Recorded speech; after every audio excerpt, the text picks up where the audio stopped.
Hello students. आज हम शुरू करने वाले हैं अपना third chapter the little girl. Okay, the little girl ये जो स्टोरी है एक छोटी सी लड़की की कहानी है जो कि स्टार्टिंग में अपने पिताजी से बहुत डरती थी। उसे ऐसा लगता था कि जो उसके पिताजी है वो दुनिया के सबसे बुरे इंसान है। ठीक है, फिर धीरे धीरे उसको अपने पिता के लिए जो प्यार था वो धीरे धीरे उसको समझ में आने लगता है। तो देखते हैं स्टोरी क्या है। To the little girl, he was a figure to be feared and avoided. जो छोटी सी लड़की थी उसके लिए वह एक डरने वाली चीज़ या फिर बचने वाली चीज़, फिगर का अपन यहाँ बोल सकते हैं पर्सन। मतलब वो एक ऐसा पर्सन था जिससे वो छोटी लड़की बहुत ही डरती थी या बहुत ही बचती थी। Okay, every morning before going to work he came in to her room. हर सुबह जब वह काम पर जाता था उससे पहले वो लड़की रूम में आता था, मतलब अपनी बेटी के रूम में आता था। And gave her a casual किस, और उसके जो एक उसे किस दे करके जाता था। To which she responded with good bye father, जिसका जो रिप्लाई था वो लड़की गुड बाय फादर बोल करके करती थी। Okay, and there was a glad sense of relief when she heard the noise of the carriage growing fainter and fainter down the long road. और जब वह वापस जाता था तो उसके जाने की जो व्हीकल की आवाज़ थी वो जैसे जैसे हल्की होती थी वैसे वैसे वो लड़की को रिलीफ मिलता था, मतलब आराम मिलता था। ऐसा क्यों? क्योंकि वो जो अपने पिताजी से बहुत डरती थी और वो जब काम पर जाते थे तो जैसे जैसे उसको लगता था कि पिताजी दूर जा रहे हैं वो बहुत ज़्यादा खुश होती जाती थी। In the evening when he came home she stood near the staircase. हर शाम को जब वह घर पर आता था, ठीक है, जब घर पर आया उसके पिताजी, तब वो जो सीढ़ियाँ थी, स्टेयर केस मतलब सीढ़ियाँ, सीढ़ियों के ऊपर वहाँ पर खड़ी हुई रहती थी। And heard his loud voice in the hall, और जो उसकी तेज आवाज़ थी वो हॉल में सुनती थी। जो हॉल में आकर के वो बोलते थे कि bring my tea into the drawing room. क्या बोलते थे कि जो मेरी चाय है वो ड्राइंग रूम के अंदर लेकर आ जाओ। Hasn't the paper come yet, क्या अभी तक न्यूज़पेपर नहीं आया है। Mother go and see if my paper's out there, ठीक है, और जो उसकी मम्मी थी वो जाती थी और देखती थी कि क्या न्यूज़पेपर आया है या नहीं आया है। And bring me my slippers, और जो मेरी चप्पल्स है वो कहाँ पर है। ये सारी चीज़ें वो हॉल के अंदर चिल्लाता था, हॉल के अंदर बोलता था। उसके पिताजी जो वो लड़की थी वो सुनती थी।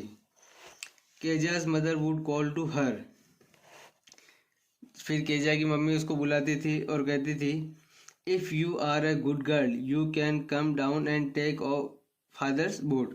वो बोलती थी कि अगर तुम एक अच्छी लड़की हो, एक अच्छी बेटी हो, तो नीचे आओ और अपने पिताजी के जो बूट है उनको उतारो। Slowly the girl slowly the girl would slip down the stairs more slowly still across the hall.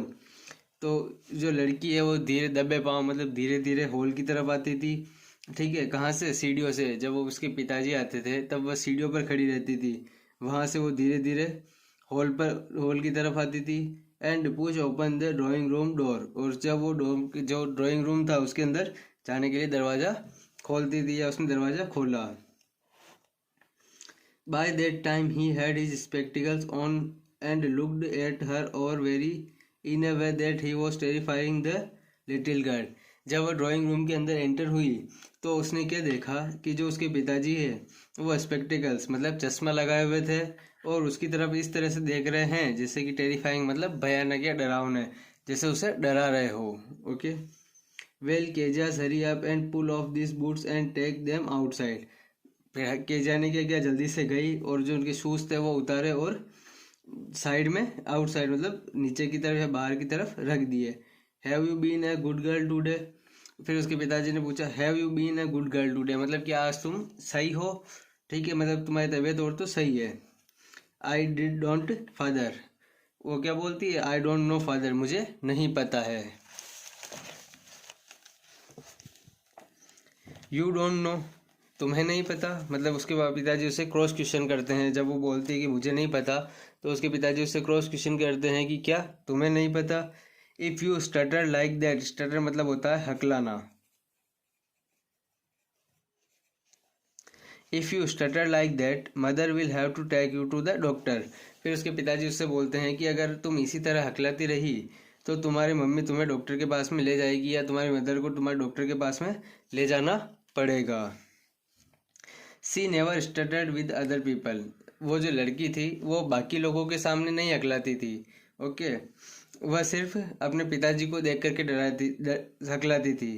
Had quite given it up but only with father, मतलब वो बाकी लोगों के सामने नहीं हकलाती थी, बाकी लोगों के सामने उसने हकलाना छोड़ दिया था, लेकिन जब उसके पिताजी आते थे तो वो हकलाने लग जाती थी। Because then she was trying so hard to say the words properly, क्यों ऐसा क्यों होता था, क्योंकि वो अपने पिताजी के सामने जो वर्ड्स है उनको भी सही से नहीं बोल पाती थी। मतलब उसे कोई बीमारी नहीं थी हकलाने की, बस वो उसके पिताजी से डर जाती थी, जिस कारण से वो जो वर्ड्स थे उनको प्रॉपरली बोल नहीं पाती थी। What's the matter, what are you looking so wretched about. Okay, wretch मतलब होता है अनहैप्पी। फिर उसके पिताजी से पूछा व्हाट्स द मैटर, क्या मैटर है भाई, क्या बात हो गई। What are you looking so wretched about, तुम इतने अनहैप्पी किस बारे में लग रहे हो, या किस बारे में तुम इतने दुखी हो। Mother, I wish you told this child not to appear on the brink of outside here Kezia's carry my take up of the table carefully. ठीक है, फिर उसके पिताजी से मम्मी से बोलते हैं कि जो भी हो इसका एक बार इसको समझाना। यहाँ पर एक वर्ड है ब्रिंक ऑफ सुसाइड, मतलब कि कुछ गलत चीज़ दिमाग में नहीं लेके आए। Here Kezia's carry up my, फिर केजा क्या करती है, जो लड़की होती है वो धीरे से उसके टेबल कप को, जो टेबल पर कप था उसको उठाती है।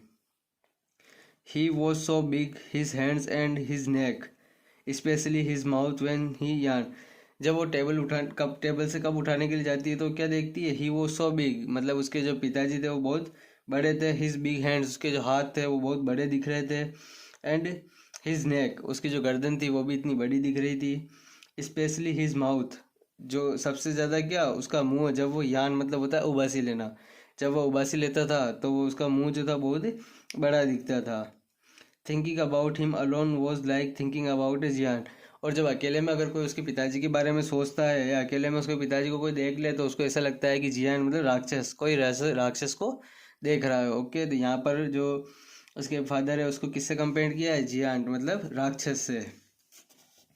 On Sunday afternoons grandmother sent her down to the drawing room to have a nice talk with father and mother. Sunday को क्या हुआ, जो उसकी ग्रैंड मदर मतलब दादी थी वो उसने अपने पापा मम्मी के ड्राइंग रूम में भेजा ताकि वो उनसे थोड़ी अच्छे से बात कर सके, जो उस लड़की का डर है वो थोड़ा कम हो सके। But the little girl always found mother reading and father stretched on out of the sofa. लेकिन जब भी लड़की रूम में जाती थी उनसे बात करने तो वो क्या पाती थी कि जो उसकी मम्मी थी वो रीडिंग मतलब कोई बुक पढ़ती रहती थी, और उसके जो पिताजी थे स्ट्रेच्ड आउट मतलब आराम करते रहते थे। कहाँ पर, सोफे पर। His handkerchief on his face, और जो उसके फेस होते हैं वो कपड़े से मतलब रुमाल से ढका हुआ रहता था। His feet on the best questions, और जो उसके पाँव थे वो क्वेश्चन पर रखे होते थे। स्लीपिंग साउंडली एंड स्नोरिंग, और वो आराम से खर्राटे लेते हुए सोते रहते थे।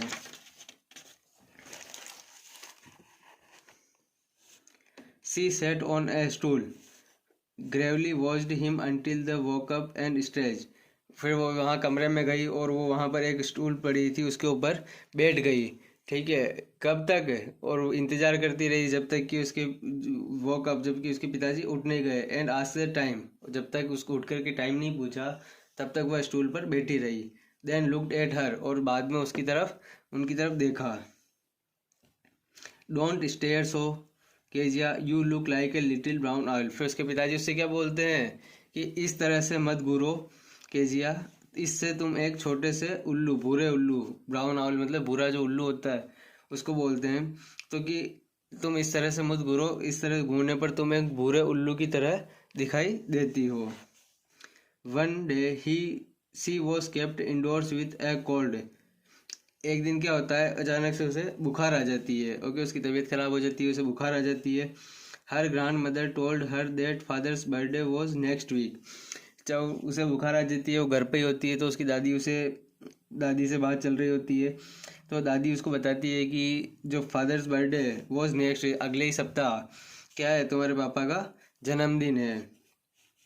And suggested she could make him a pin cushion for a gift out of a beautiful piece of yellow silk, तो जो दादी होती है वो उसे सजेस्ट करती है कि तुम्हारे पापा का बर्थडे है अगले वीक, तो तुम्हें क्या करना चाहिए, येलो सिल्क का एक पिन क्वेश्चन उनके गिफ्ट के लिए तैयार करना चाहिए। Laboriously with a double cotton the little girl stage three side. जो कॉटन था उससे, जो बाकी कपड़ा था उससे गर्ल ने क्या किया, जो क्वेश्चन होती है उसकी थ्री साइड तो उसने सिल दी थी, but what to fill it with, और बल्कि अब क्वेश्चन क्या था उसके सामने कि उसने कपड़े से थ्री साइड तो सिल दी, लेकिन अब क्वेश्चन के अंदर वो भरे क्या, दैट वॉज द क्वेश्चन। और सबसे बड़ा क्वेश्चन यही था कि उसने जो तीन साइडें थी वो तो फिल कर दी, लेकिन अब उसके अंदर फिल करने के लिए क्या किससे भरेगी, क्वेश्चन के अंदर कुछ ना कुछ तो डालना पड़ेगा उसको। The grand mother was out in the garden, फिर जो उसकी दादी थी वो तो बाहर गार्डन में थी।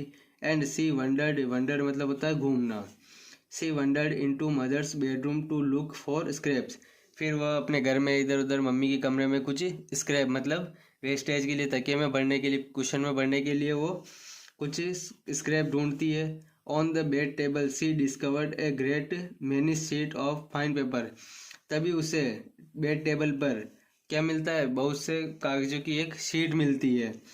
गैदर देम, वो उसे इकट्ठा करती है और टेनी पीसेस छोटे छोटे टुकड़ों के अंदर बांटती है, और सफर्ड हर केस देन शिवड अप, और जो उसे फाड़ करके बांट करके छोटे टुकड़े करके और तकिए के अंदर वो उसको फिल कर देती है। यहाँ से अपन पढ़ेंगे सेकंड पार्ट के अंदर।